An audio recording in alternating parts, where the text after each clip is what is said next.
Hello students of class 7 subject science. Dear students, science में हमने start किया था chapter number 10 respiration in organisms. आज हम इसमें पढ़ेंगे ब्रीदिंग के बारे में। देखो बच्चों, मैंने आपको पढ़ाया था कि सारे लिविंग ऑर्गेनिजम्स जो हैं वो रेस्पायर करते हैं to get energy from food. और रेस्पिरेशन के लिए सभी लिविंग ऑर्गेनिजम्स को ऑक्सीजन की ज़रूरत पड़ती है। और ये ऑक्सीजन जो है ये कहाँ से आती है?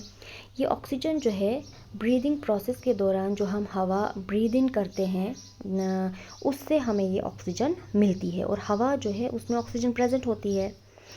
ठीक है। अब ये जो ब्रीदिंग है ये होता क्या है? Breathing means taking in air rich in oxygen and giving out air rich in carbon dioxide with the help of respiratory organs। breathing का मतलब होता है हवा जो है अंदर लेना, जो हम सांस अंदर लेते हैं और उस हवा में क्या होती है, ऑक्सीजन रिच एयर जो है वो हम अंदर लेते हैं और कार्बन डाइऑक्साइड रिच एयर जो है उसे जब हम वापस निकाल देते हैं with the help of respiratory organs, उस प्रोसेस को अब कहते हैं ब्रीदिंग। और ये जो ब्रीदिंग होता है it has been divided into two distinct phases, एक इनहेलेशन और दूसरा एक्सहेलेशन। इनहेलेशन क्या होता है? Taking in of rich air that is rich in oxygen into the body, that is called inhalation. और एक्सहेलेशन क्या होता है? Giving out of air that is rich in carbon dioxide, उसे कहा जाता है एक्सहेलेशन।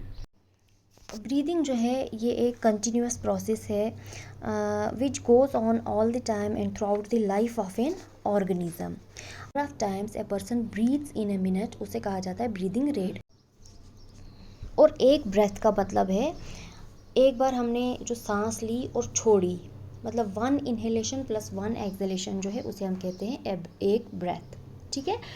और ऑन एन एवरेज अगर हम देखें, एक एडल्ट ह्यूमन बीइंग जो है अगर रेस्ट में होता है तो रेस्ट में breathes in and out 15 to 18 times in a minute, मतलब एक मिनट में 15 से 18 बार जो है वो इनहेल और एक्सहेल करता है एयर। ठीक है। और हैवी एक्सरसाइज के दौरान जो है ये ब्रीदिंग रेट जो है वो इंक्रीज़ हो जाता है up to 25 times per minute. अब ये जो ब्रीदिंग है, there is variation in breathing during different activities, मतलब जो ब्रीदिंग रेट है वो चेंज होता है according to oxygen requirement of body. देखो जब हमारी बॉडी जो है रेस्ट में होती है, सपोज़ हम सो रहे होते हैं, तो उस टाइम जो है हमारी बॉडी को एनर्जी जो है उसकी रिक्वायरमेंट जो है वो कम चाहिए, ज़्यादा एनर्जी की ज़रूरत नहीं होती है उस टाइम। तो उस टाइम जो है ब्रीदिंग रेट सबसे स्लो होता है क्योंकि एनर्जी की डिमांड जो है उस वक्त हमारी बॉडी में ज़्यादा नहीं होती है। लेकिन जब हम कोई हैवी एक्सरसाइज करते हैं तो उस दौरान जो है हमारी बॉडी को ज़्यादा एनर्जी चाहिए। और वो एनर्जी कैसे मिलेगी? वो एनर्जी रेस्पिरेशन से मिलेगी। और रेस्पिरेशन के लिए हमें क्या चाहिए? रेस्पिरेशन के लिए हमें ऑक्सीजन चाहिए।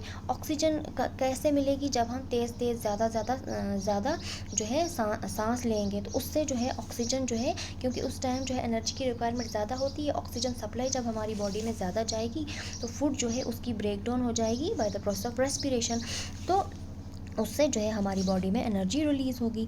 इसीलिए जब हम ये खेलते हैं, खेल के बाद आपने देखा होगा कि भूख लगती है, क्योंकि खेल के दौरान क्या होता है, जो सारा फूड होता है हमारी बॉडी में वो जो है वो कंज्यूम हो जाता है in generating energy, so we feel hungry. ठीक है। और इसीलिए हमें जो है उसके बाद खेलने के बाद हमें ज़रूरत होती है और खाना खाने की। सिमिलरली जब हम स्लीपी फील करते हैं या जब हम ज़्यादा काम करते हैं तो हम क्या करते हैं, आपने भी नोटिस किया होगा कि हम यान करते हैं। यान करते हैं मतलब हम बड़ा सा मुंह खोलते हैं और लंबी सी सांस लेते हैं। तो ये जो एक्टिविटीज़, ये सारा जो है ये यान करना, ये एक्टिविटी जो है ये हमारी बॉडी हमसे करवाती है। ये नेचुरली होता है, मतलब ये हम खुद नहीं करते हैं बल्कि हमारी बॉडी हमसे करवाती है। उस टाइम जो होता है जब हम स्लीपी फील करते हैं या ओवरवर्कड जब हम होते हैं तो उस टाइम ब्रीदिंग रेट जो है वो स्लो हो जाता है। तो ब्रीदिंग रेट जो है स्लो हो जाता है तो अब हमारी बॉडी को जो है सफिशेंट सप्लाई ऑफ ऑक्सीजन जो है वो नहीं मिलती है, तो इसीलिए हमारी बॉडी जो है हम क्या करते हैं, यान करते हैं।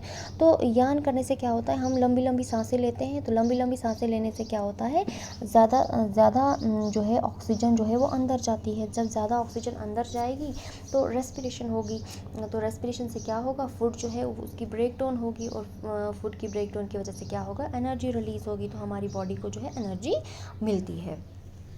तो बच्चों ये था हमारा एक टॉपिक कि ब्रीदिंग क्या होता है, इनहेलेशन क्या होता है, एक्सहेलेशन क्या होता है। आई होप आपको ये समझ आ गया होगा। Thank you.